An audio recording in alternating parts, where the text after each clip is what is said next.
You know, you can use your calculator to estimate the values of some very useful points on a polynomial graph. You might ask, what points might I like to know given a function or a polynomial function? Well, you certainly might want to know the maximum or maximum points of a function. There may be more than one, okay? Not one more than one maximum, but more than one relative maximum between two areas. You may want to know minimum points, exact values where it reaches its lowest point.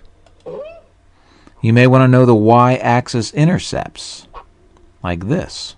Okay, where does it intercept the y-axis? You may want to know the x-axis intercepts, or the zeros, or the roots, or the solutions. Now wait a minute.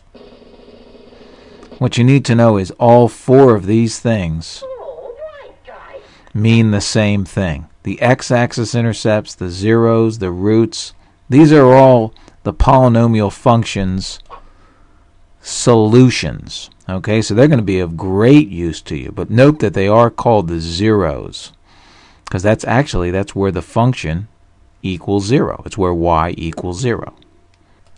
Believe it or not, all of these values are found just about in the same method, using the same button on your calculator. But before we do that, we'll have to tell the calculator a couple things. Number one, you'll have to tell it exactly which of those things you want to know. Do you want to know a maximum? Do you want to know the minimum? Do you want to know a y-intercept? Or do you want to know an x-intercept? It can't read your mind, of course. Okay, so first you'll have to tell it that. Then you'll have to tell it where.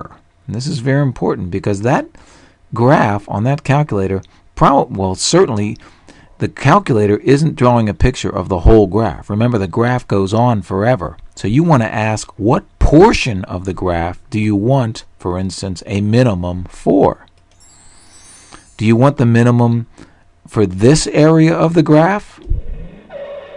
From here to here? Well, I guess that would be this point. That would be the lowest point of that area, wouldn't it? Or maybe you want a minimum for this area of the graph, from here to here. Now, that would be a whole different minimum, wouldn't it? That would be this point. So you have to tell it where you want it to do this calculation. And you tell it that using animals like this lower bound marker. That's how low you want it to look. And this upper bound marker. That's how high you want it to look. I'm going to show you in a second how to do that, but I want you to be ready for the fact that we're going to use the cursor keys to mark where the lower bound and the upper bound are of what we're trying to find. Well, actually, we'll use the cursor keys and the enter key to finalize it. Okay? The other thing the calculator is going to want from you is a guess. For some reason, and I couldn't tell you why, it wants a guess as to what you think the answer should about be. Once again, we're going to use the cursor keys to tell the calculator what our guess is. But that's so easy. I should have thought of it for you. It's going to be quite easy. Let's demonstrate using the Calc button. The Calc button. Calc button you get by hitting second, then trace. Second, then trace yields Calc. Okay? I'm going to demonstrate to you how to use the Calc button to find the roots or zeros of this function, y equals x to the third minus 3x. Pay attention, boys. I'll show you how it's done. Let's do it. Now, let's get this function into the calculator first. I'll hit y equals. I might have to clear out an old one, but I don't have to here. And I'll put in x to the third. So x to the third minus 3x. And let's take a look at this graph. It's a typical cubic, isn't it? Now I want to know the roots, or the zeros, and I hope you can see there are 3 of them. Okay? Let me just find one of them at a time. I'll do this by hitting Calc, second, trace. And it wants to know, what do I want to find? Well, the first thing I told you, I want to find zeros. So I can either cursor to number 2 or hit the number 2. I'll cursor so you can see what's going on. Cursor and enter. And that tells it I want to find zeros. Now I want to find this 0 right here first. So the first thing it asks me, as you can see, is what is the left bound?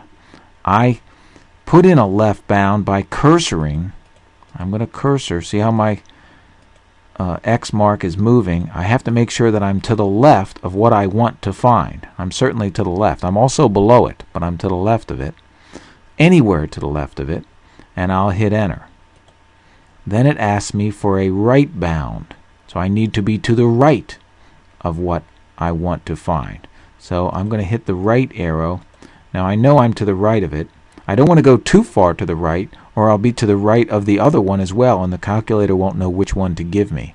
So this is far enough, and I'll hit enter. And you can see it put up the 2 little marks here. Now it wants a guess. As long as I'm somewhere near it, I'll cursor somewhere near where I think the 0 is. That's my guess. And notice I use the cursors to do that. And I'll hit enter. And the calculator thought for a little bit, and son of a gun, the 0 is at negative 1.732051. Is that close enough for you? And of course y is 0. So that's one way to find a 0, or a root of a function, using the Calc button. Now this function has 3 zeros, 3 roots if you would. Let's find the middle one, just to see, what's the same about doing this. So I'll start off, I'm looking at the graph already, and I'll go into Calc, which is second, trace. And once again, it's going to ask, what do I want to find? The value is 0, minimum, maximum, etc. And I want to find a 0. So I'll cursor and hit enter. And it asks me for a left bound of what I want to find.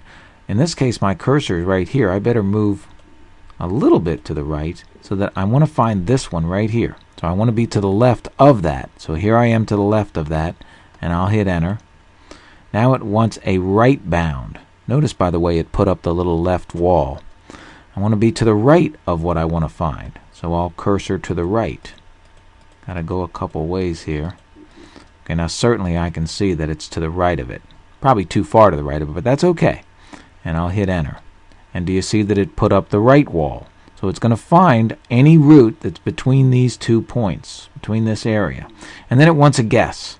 So I'll cursor on to where I think that is, and hit enter.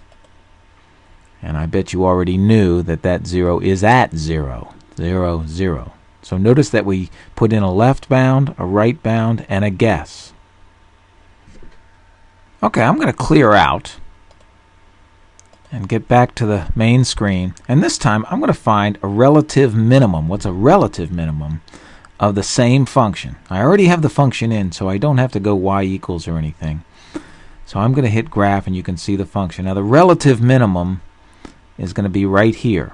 And I want to find out exactly what that value is. Watch how I do it. First I'm going to hit Calc, second, trace. Now it wants the minimum. So of course I'll cursor down to 3 and hit enter. Now it's going to ask the same 3 questions. What's the left bound of your minimum? And I'm already to the left of it, so I'll hit enter. See, it put up the little left wall. Now it wants a right bound, so I'll cursor to make sure I'm to the right a little bit of my minimum, and I'll hit enter. And then it wants a guess, so I'll cursor on to the minimum itself and hit enter. And apparently, it took a little time. It's taken a long time. The minimum is at it's at x equals 0.999993. I'm guessing that the minimum is at the value 1, isn't it? Please notice a couple things. They're all done about the same way, aren't they? And this is a relative minimum. This function, if you see, goes on forever in the left direction. Goes all the way down past purgatory, through hell, goes on forever. So it really doesn't have a minimum. It has a relative minimum, though, between those two values that I defined as the lower bound and the upper bound. Okay. I'm going to clear out one more time. And we're going to come back in and we're going to find a relative maximum for that function. Same steps. Let's go look at the graph, and the relative maximum is going to be here, isn't it? There isn't an absolute maximum because it goes up through heaven. So I want to find this point and see exactly what it is. So I'm going to go calc by second trace, and I want a maximum here, so I guess that's on number 4, isn't it? And I'll hit enter. Now it wants a left bound, so I need to be to the left of that relative maximum. So I'm going to cursor. See how I'm hitting the left cursor? I'm still not to the left of it. Now I think I can see that I'm to the left of it. So I'll hit enter.